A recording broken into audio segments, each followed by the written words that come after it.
Hi, this is Anirban Chaudhary from the Economic Times. Today, let me take you all to the dense wilderness of Ranthambore. It's daytime. The Rajasthan sun scorches our skin, but our senses are somewhat cooled by the sounds of the Banas River.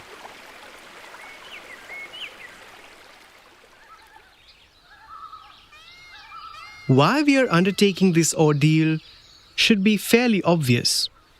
You see, we, like so many others before and after us, are waiting for a sight. Best part and the worst part is, of course, the wait. Ah, yes, the wait. Wait is difficult. It is often excruciating. Just the sound of wind now and then. The eerie silence of the forest. The sounds of the birds, the insects. A chorus of barking deer. Suddenly chirping birds and whooping sounds of monkey. And yes, the one sound that you're always waiting for, the alarm call of either a deer or a langur. Which are very often false alarms. ये सुनिए sir call हो रहा है ये देखिए उसके bug marks बिल्कुल fresh हैं Tiger आने वाला है, tiger आने वाला है. And this goes on for hours, sometimes even days. So, but that's part of the game. That's part of the game. But when this animal, that Jim Corbett described as a large-hearted gentleman with boundless courage, does turn up, Oh boy, what does it? It's just an amazing feeling. The first sight of the all-majestic male tiger Sultan from behind the cactus hedge. This dash of bright golden yellow and black. And then the king of the jungle comes out. Unhurried, aloof, its paws barely touching the ground. He really does a kind of a catwalk. It's very, very amazing to watch. It just glides to the water. And then, while it's drinking, it stops and looks you in the eye. You have to have huge courage. You get petrified. You get mesmerized. You feel happy. You feel scared. That cold, unflinching stare is unlike anything you're likely to experience before or since. Makes me feel so small in front of the adorning creation of the Mother Earth. It is the most challenging, most satisfying, most wonderful experience I've ever had in my life. It's just sublime. It's just an unforgettable feeling.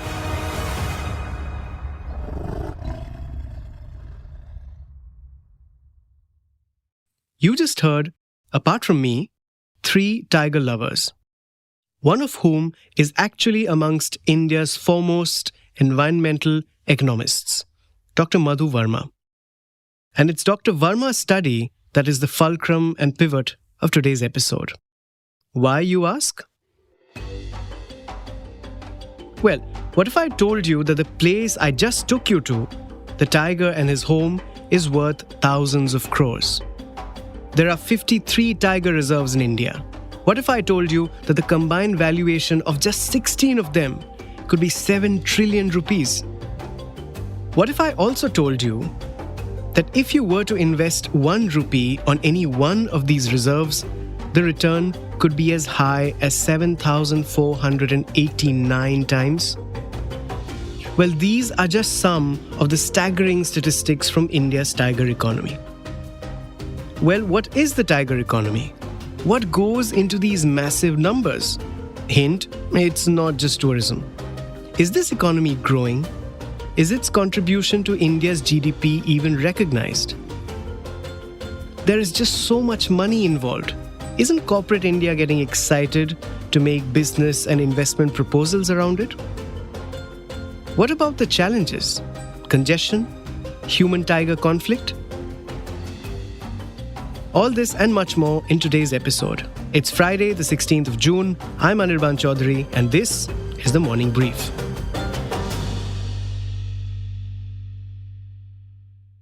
The character Sher Khan, it left kind of a strong impression on my mind. That's my colleague Richa Sharma, remembering the Jungle Book, the famous Doordarshan adaptation of Rudyard Kipling's legendary work, which, come to think of it, was for so many of us our first brush with the power and terror of the tiger. Though in the series, the Sher Khan was projected as a tyrant, but the tigers are this wonderful species. Indeed, they are. And Richa clearly loves them.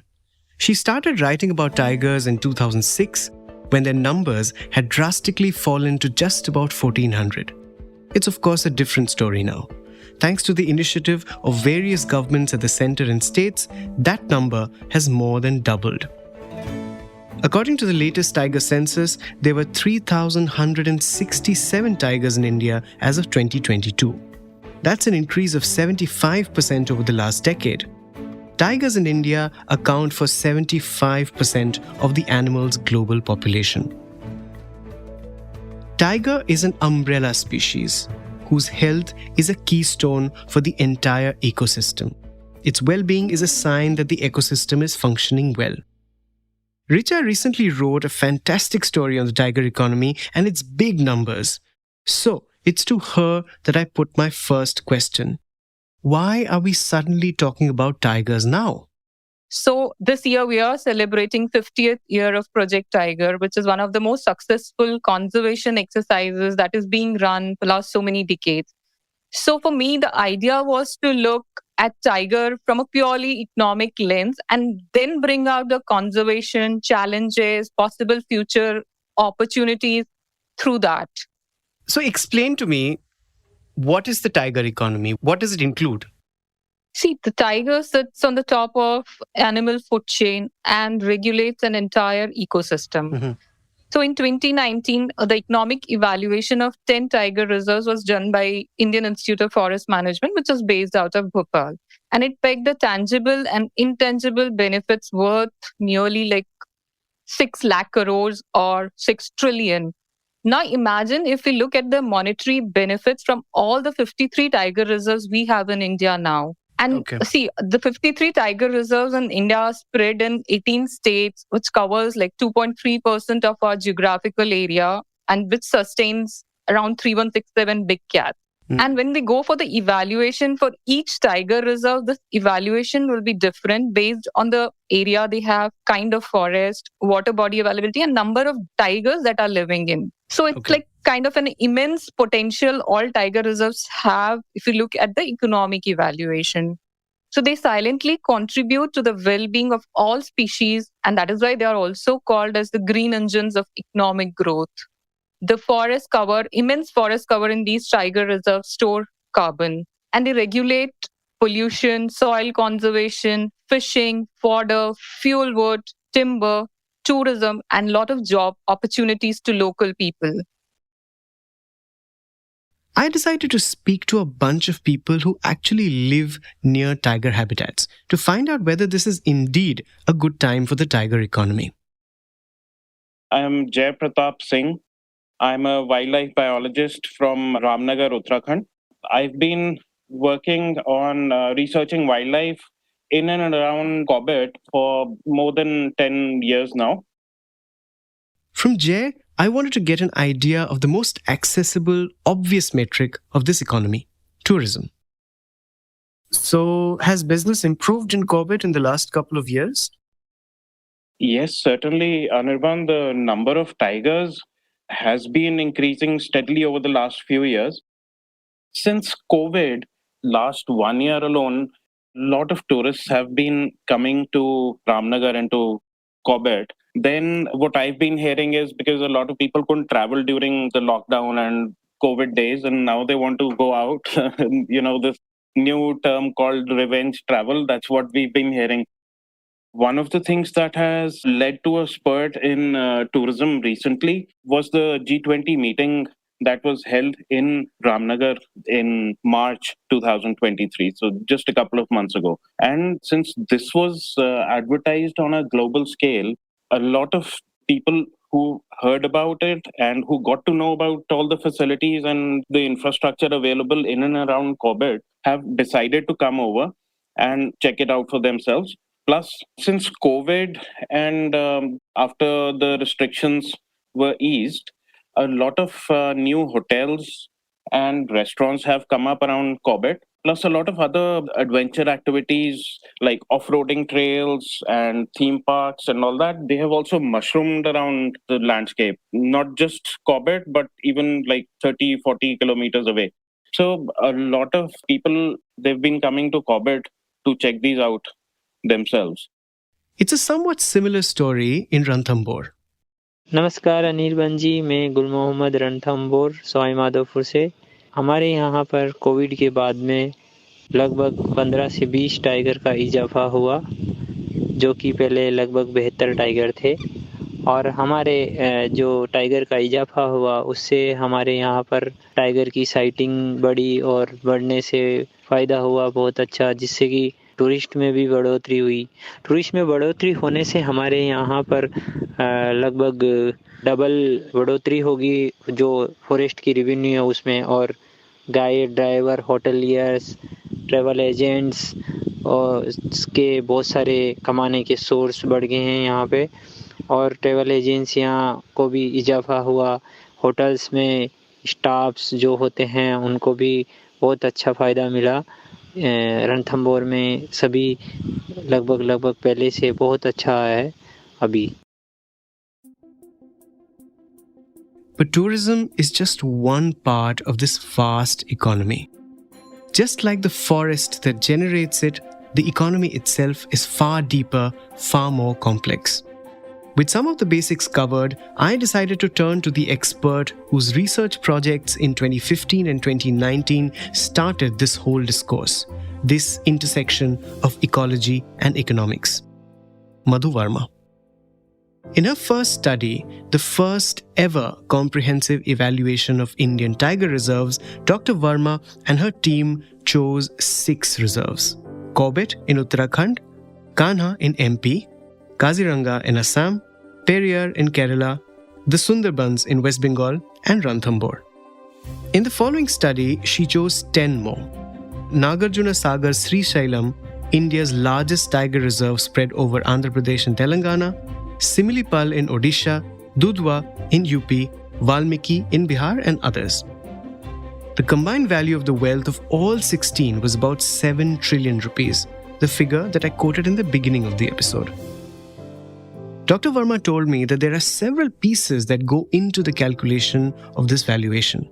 There's timber, there's carbon absorption, water provisioning, carbon credits, employment generation, fishing, and of course tourism. Track figures separately. We did various ways of calculations of, estimating what is called as stock and flow values from these tiger reserves. Stock is something which resides in the tiger reserve, which is the standing timber, and the carbon stored in that timber or those trees. So this remains, it doesn't go out of the tiger reserve. So it is called a stock value. So if I give you an example of Bandipur, it is 31,476 crores worth of timber and carbon resides inside this tiger reserve.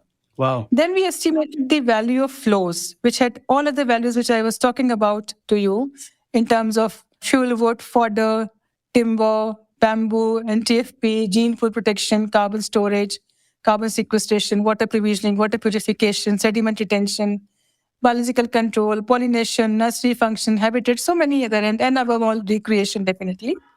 The value comes out for these ecosystem services. They are flowing every year. It came out to be 6,405 crores every year. Think of a house. The stock value is the price of buying that house, while the flow value would be its rent. Seen another way, stock value when liquidated translates to flow value. So, when the timber in a tiger reserve is standing in the form of a tree, it is stock value. When it is felled and ferried to be sold as wood, it translates into flow value. Both added equal the wealth of the reserve. And I must tell you interesting information that out of these 53 tiger reserves, around 600 plus rivers or tributaries originate. So you can imagine the amount of water coming out of these, tiger reserves and being used by domestic sector, agricultural, industrial, service, business, everybody goes into sea finally as well. So, but nowhere we record this kind of information. This is a provision given by Tiger Reserve. In Bandipur, the example that Dr. Verma gave, just the provisioned water was valued at 2,066 crore rupees. One thing that goes into evaluating such a habitat is avoided costs. What do I mean? So, for example, having a forest close to an area automatically means lower temperature and purer air for that area. The costs on air conditioners and air purifiers that we would have had to incur had the forest not been there gets added to the math of such costs and to the value of the reserve. Here's an example.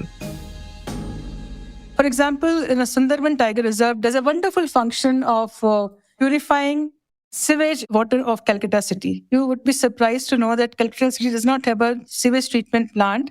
So entire sewage and water and solid waste goes into Sundarban Tiger Reserve.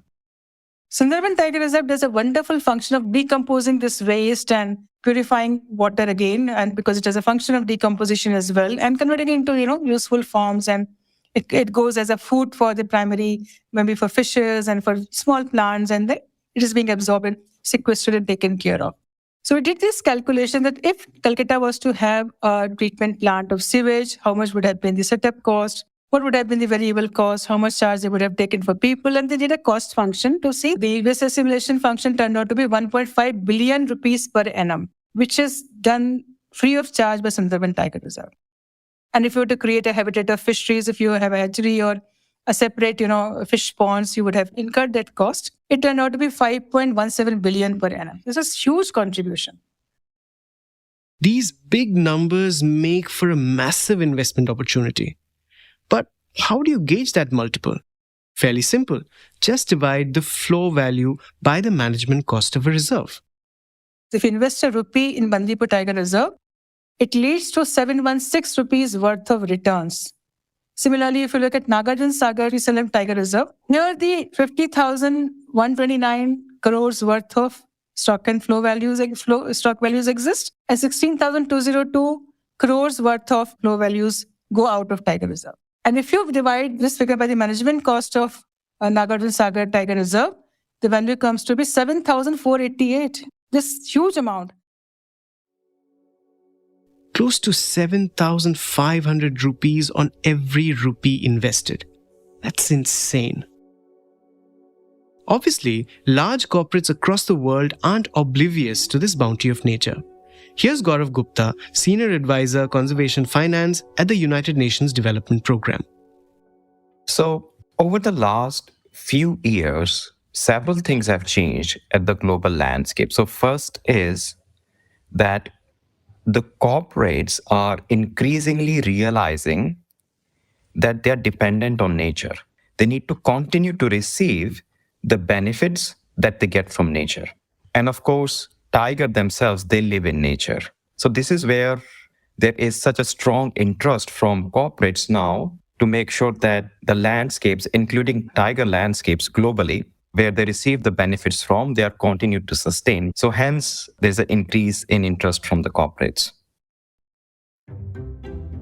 The reserves too are veering towards paths that lead to more and more investment opportunities.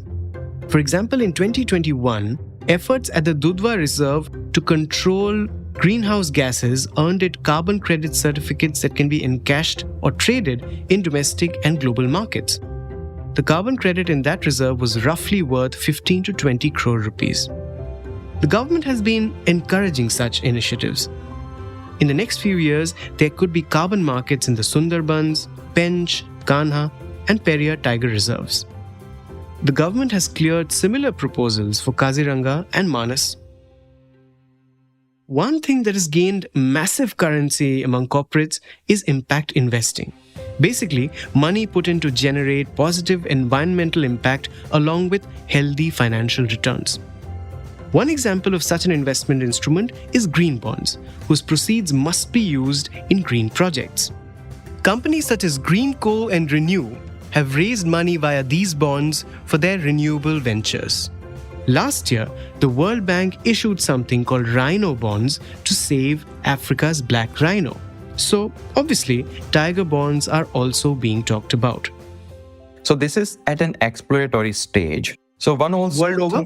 We are exploring different options in terms of which debt instrument is preferred and viable for different countries. And when we look at, for example, the different tiger range countries, India, for example, is very different from Myanmar or Cambodia, where there is the depth of the financial market. There is a depth in the financial market. But in Cambodia and Myanmar, there is very limited depth, and they have very limited experience. So in terms of the kind of financial instrument that is available to different tiger range countries is also very different. Gaurav, are these sovereign bonds? So when we are going to different tiger range countries, we are not going with a prescriptive solution that you take the sovereign debt or you take non-sovereign debt. We are going with the narrative that there is a potential case of investment into nature. Let's work together to see whether there is actually a case. Let's do the analysis if there is a case for investment into nature. And then if there is a case, then let's work together based on your preference, what type of debt instrument we can set up to bring finance to do the conservation of the landscapes. Gaurav says a lot of questions need to be answered and issues resolved before natural habitats become a lucrative space of investment for corporates. I think a lot of it really depends on the regulations that we see forthcoming, both national level as well as at the international level. What kind of regulations are you talking about since you've delved into that area?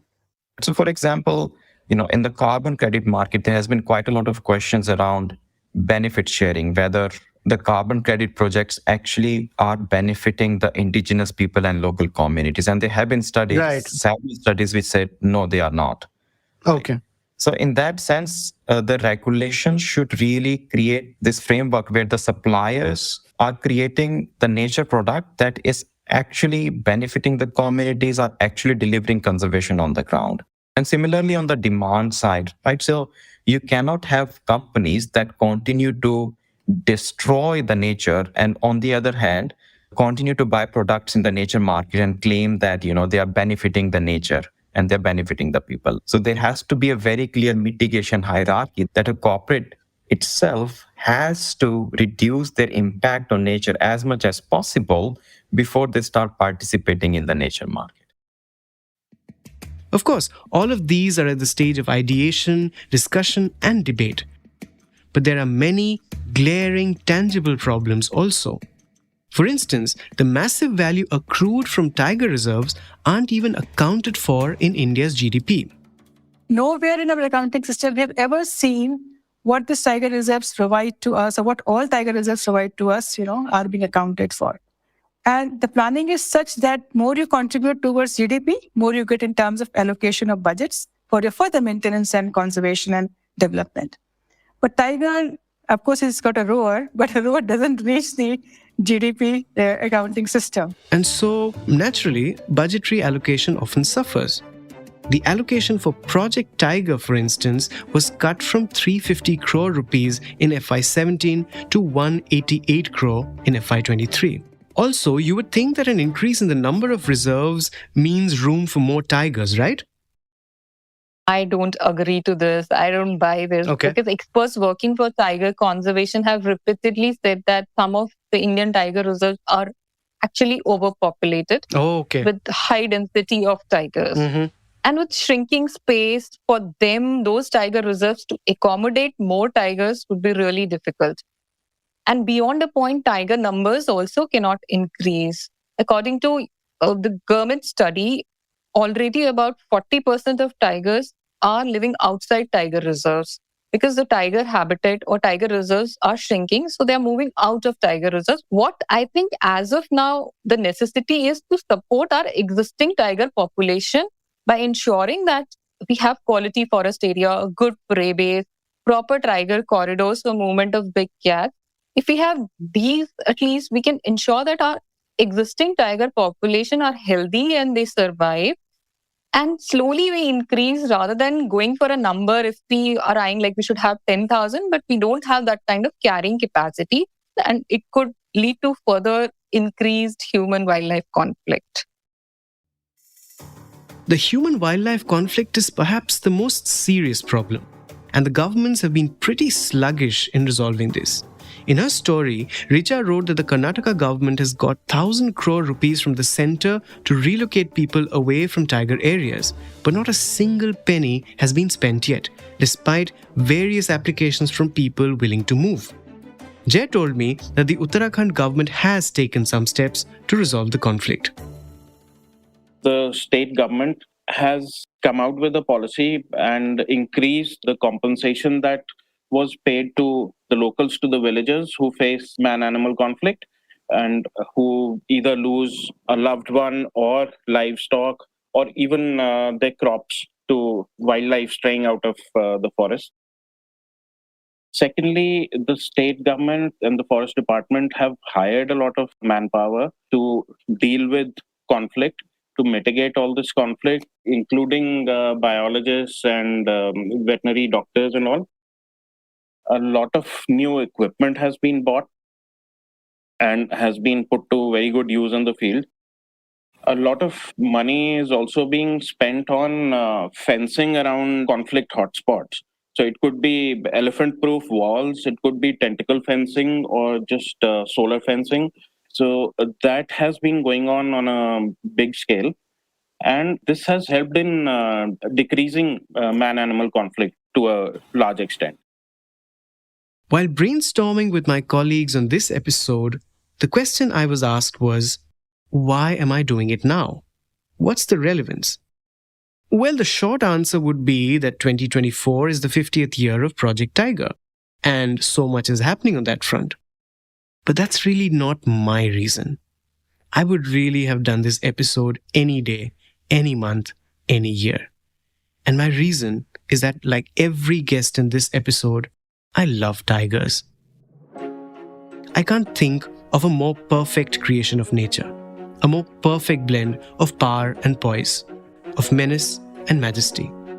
My love for tigers is actually one of the few sore points of conflict with my son, who happens to love lions.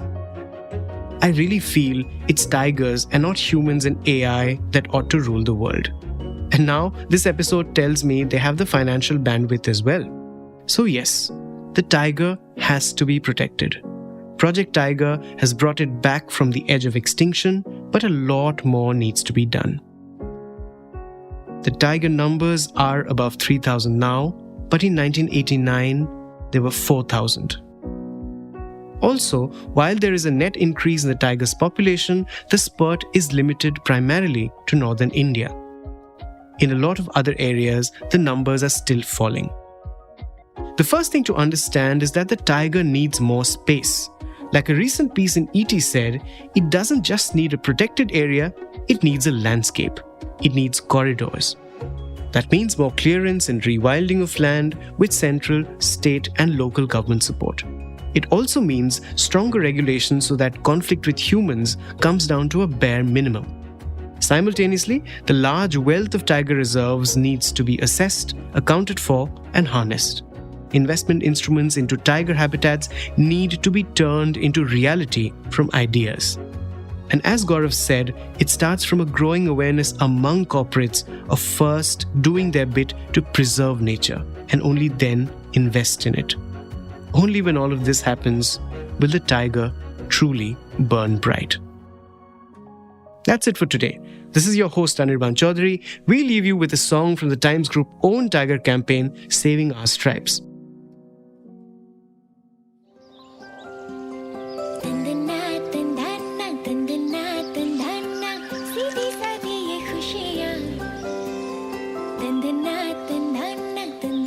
This episode was produced by Sumit Pandey and sound designed by Rajas Nayak. Executive producers Anupriya Nair, Arijit Burman, and me. Do tune in every Tuesday, Thursday, and Friday to a platform of your choice to listen to your favorite podcast, The Morning Brief. Thank you and have a good weekend. All clips in this episode belong to their respective owners. Credits are mentioned in the description.